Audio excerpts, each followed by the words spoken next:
In 2016, human rights lawyer Willy Kimani, his client Josephat Mwenda, and a taxi driver Joseph Mwiruri were abducted and murdered. A public outcry led to the arrest and prosecution of those involved, but in the years that have followed, disappearances linked to state agencies have continued unabated, and survivors of the missing and the dead are left to bear the burden of grief as government distances itself from abduction that later become murders. Binadamu, sisi kama wananchi wa Kenya, tuko na haki ya kuongea, tuko na haki ya kuprotest, tuko na haki ya kuishi. Sasa zile anakatiza maisha ya watoto, vijana hao, amefanya nini? So naona kama anaangaisha wale watoto wadogo. It is unfortunate that people within Kenya are still being tortured, and we still have enforced disappearances. Whether the time is political or not, we can see within the survey that we did, we found out that at least 4 people had family members who disappeared and they don't know what happened to them. And they actually suspect that this was done, this was state instigated. And as the numbers keep increasing, a majority of the population has normalized these occurrences. For large sections of the society, these killings, these disappearances have become, sadly, a part of life. The DPP does not convict anyone. Quite mistakenly, the public out there believe that the prosecutor holds the magic stick that should send these people to jail. The duty of a prosecutor is this: you receive the evidence from your investigators, look at that evidence.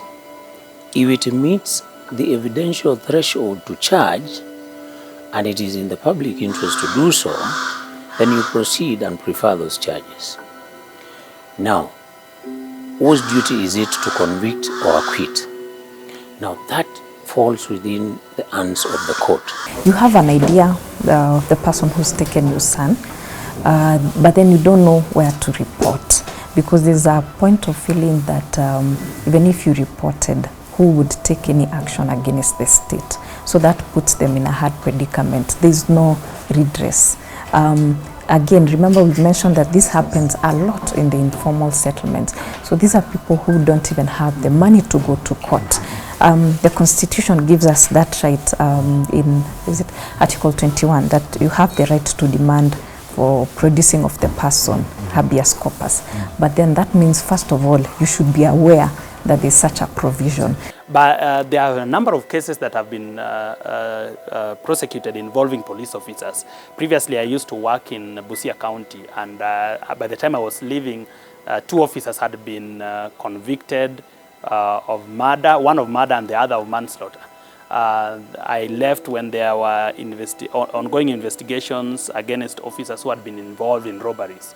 Currently, I am aware that we are handling a matter in Mombasa where police officers in a police station were accused of having killed a foreigner while in the police station.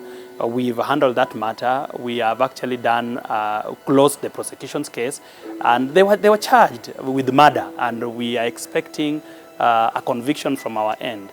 So yes, we deal with police excesses, and as an office, we do so independently. We are not influenced.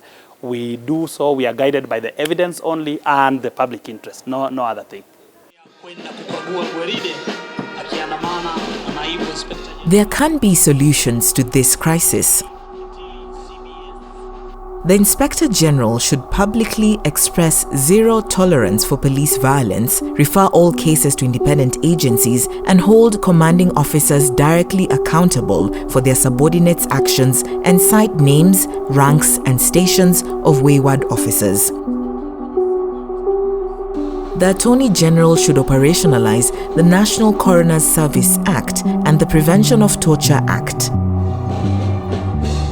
The Office of the Director of Public Prosecutions should reconsider police-led inquests into police brutality and refer such cases to Independent Policing Oversight Authority and the Internal Affairs Unit. The Witness Protection Agency must be empowered to protect vulnerable witnesses. Parliament must express terms that criminalize the crime of enforced disappearance, define it, and provide for sentence. If these happen, then we will be a step closer to eradicating extrajudicial executions and enforced disappearances.